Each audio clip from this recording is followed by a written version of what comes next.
Buenas noches. Tengo el gusto de platicar ahora con el secretario de Educación, secretario federal de Educación, Esteban Moctezuma, quien no lo conoce. Secretario, buenas noches. Carlos, muy buenas noches. Un saludo de corazón a ti y a tu auditorio. Pues yo no me pongo de pie, pero te saludo con afecto, con respeto. Y pues si quieres también le hago así, mira, así andaba Napoleón, pero abajo de su chaleco. Este es el saludo en tiempos de COVID, para que sea totalmente a distancia e higiénico. Muy bien, Esteban.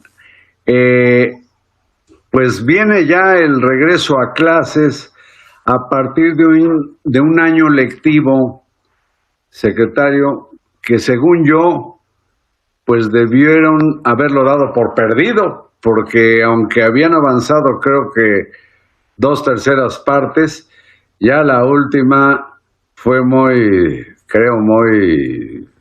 de lotería. ¿Por qué no se dio por perdido el ciclo anterior? Pues mira, Carlos, lo que se hizo con el programa que echamos a andar, que se llama Aprende en Casa, fue precisamente a través de varios instrumentos, la televisión al centro, pero también por internet, por radio e incluso por material impreso, seguir lo que se llaman aprendizajes esperados. Entonces, los aprendizajes esperados del último trimestre los dimos a través de estas herramientas. Y sí te quiero decir que afortunadamente hubo una participación del sector educativo tal que se pudieron lograr y que esos aprendizajes pues los pudieron desarrollar las niñas y los niños en su mayoría. Y esto se logró gracias, sin duda, al compromiso de las maestras y los maestros, Carlos. 80% de maestras y maestros estuvieron siguiendo a sus alumnos a lo largo de las semanas para que concluyeran el ciclo escolar.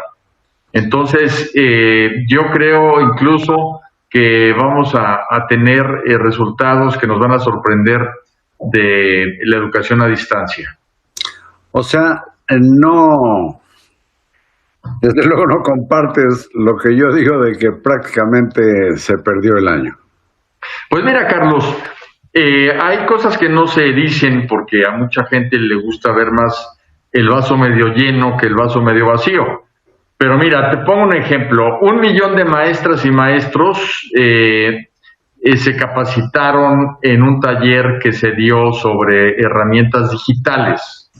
Esto es algo muy importante porque yo había recolectado información de muchas personas del magisterio que incluso decían, bueno, es que ya a mi edad ya no me animo a meterme yo a lo digital. Y sin embargo, pues se animaron porque hablar de 1 millón de personas que estuvieron en ese webinar, que son maestras y maestros, es hablar casi de la totalidad del magisterio activo. Y del lado de los alumnos, alrededor de 15 millones también participaron y se capacitaron. Entonces, si tú me dices, en una de las materias fundamentales del futuro y del presente, ¿cómo estamos en materia digital? Yo te puedo decir que mucho mejor hoy que antes de la pandemia. No lo dudo. Cuando menos en el conocimiento o la práctica de estas herramientas, digo yo, luciferinas, pero que posibilitan la comunicación como la que estamos teniendo. El caso es que ya la Secretaría de Educación, de manera oficial, anuncia el inicio del próximo ciclo lectivo. Por favor, para la audiencia, recuérdanos la fecha. A partir del 24 de agosto, de este agosto, iniciaremos formalmente el ciclo escolar. Esto quiere decir que tiene validez oficial los estudios que vamos a dar a distancia. Y en este caso cuentan con el acuerdo, el apoyo de 4 grandes empresas televisoras, ¿no? Así es. Imagen Televisa, Multimedios y pues desde luego TV Azteca. Esos cuatro y además Canal 11 y Canal 14. Ah, claro, los del Estado. Los servicio público, sí. Hay quienes opinan, secretario, que sería más práctico depositar todo el esfuerzo por televisión que insistir en los recursos cibernéticos de las computadoras, los teléfonos, las aplicaciones, pues. Pues mira, estamos usando los dos. Lo más robusto, sin duda, es la televisión, porque es lo más equitativo. El 94% de las familias mexicanas tienen una televisión y entonces se puede llegar a la mayoría de los hogares de México a impartir clases.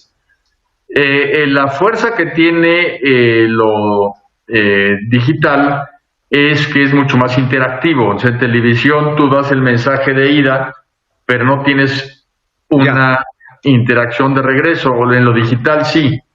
Y algo que a mí me llamó mucho la atención, Carlos, es que según cifras del INEGI, más o menos el 30-32% de las familias podían usar Internet para estudiar. Pero después de lo que se hizo en Aprende en Casa, esa cifra se elevó casi al 52-53%, creció muchísimo. Y la respuesta, ¿sabes cuál es? Fue que se usaron los celulares para aprender. O sea, muchísimas personas aprendieron en el celular y eso también es una herramienta muy poderosa que ahora tiene un fin educativo. Pero, secretario, a mí me cuesta trabajo imaginar, y tengo en mi familia, 4 de mis hermanas son profesoras, algunas ya dejaron de serlo, pero formadas en la Nacional de Maestros, en la Universidad Pedagógica, y me hablan de las dificultades de que niños, por ejemplo, del ciclo primario, se concentren realmente en el estudio, y luego está el trabajo, la tarea que tienen que hacer las madres sobre todo, o los padres, o los tíos o los hermanos para auxiliarlos. No es ilusorio imaginar que los niños entre 6 y 11 o 6 y 12 años de veras se concentran en un celular o en una tableta. Bueno, mira, yo aquí quisiera responderte en dos partes. La primera es que tienen razón tus hermanas en el sentido, pues, de que es complicado el hecho de dar clases y más a distancia. Y sí quisiera que quede muy claro que no estamos tratando de sustituir a la escuela, no estamos tratando de reemplazar a las maestras y a los maestros. Las maestras y los maestros son insustituibles, eso lo tenemos clarísimo, e incluso muchas madres y padres de familia nos lo dijeron en Aprende en Casa, nos dijeron, no entendemos cómo las maestras y los maestros mantienen a mi hijo o a mi hija sentada en el pupitre durante la mañana para aprender. Y reconocieron precisamente que todo lo que estudiaron las maestras y los maestros, todo lo que es ese sentido pedagógico, pues tiene un gran valor y una gran profundidad. Entonces, que quede claro que esto es una medida que estamos tomando por necesidad, porque no podemos regresar a las escuelas. El valor de la salud, el valor de la vida está por delante de todo. Y entonces el sector educativo desde muy temprano dijo, vamos a cuidar a nuestras niñas y niños. Eso es fundamental, porque cuidándolos a ellos también cuidamos a los adultos y a nuestras maestras y maestros. Lo segundo, sí, si la forma en que das los contenidos es una forma interesante, lúdica, en donde los niños aprenden y se dan cuenta que están pasando un buen rato, pues no tienes mucho problema en mantenerlos atentos. De hecho, el problema de muchos padres y madres es que sus hijos no sueltan la televisión o no sueltan el celular. el cambio de paradigma, Carlos, y esto es algo muy interesante, es que antes una mamá salía de su casa y le decía a su hijo, voy al súper, ahorita regreso y por favor no te quedes en la televisión todo el tiempo. Y ahorita le va a decir, voy al súper, ahorita regreso, por favor quédate en la televisión. Todo el tiempo. Ahora estamos hablando de una población escolar en lo que es la educación pública que norma la Secretaría de Educación a tu cargo, Esteban Moctezuma. Estamos hablando de una población de cuántos niños, jóvenes y ya no tan jóvenes.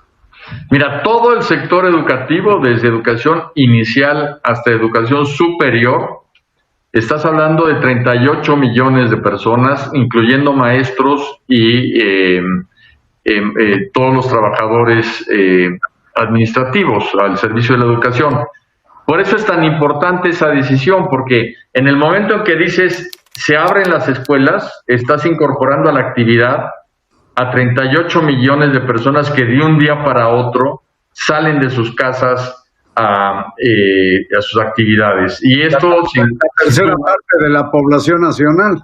Así es.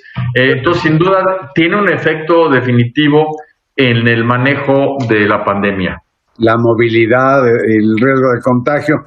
Yo le pido al secretario de Educación pues que se comprometa aquí a continuar la conversación, porque hay más ángulos que ver con algo tan indispensable para el desarrollo de las personas y de la nación como es la educación, y en este caso la educación pública. ¿Aguantas acá, secretario? Cuenta conmigo y sobre todo por tu auditorio. Por favor, a ustedes en casa, aguanten para que sepan cómo viene la jugada de este regreso a clases. Muchas gracias y hasta mañana.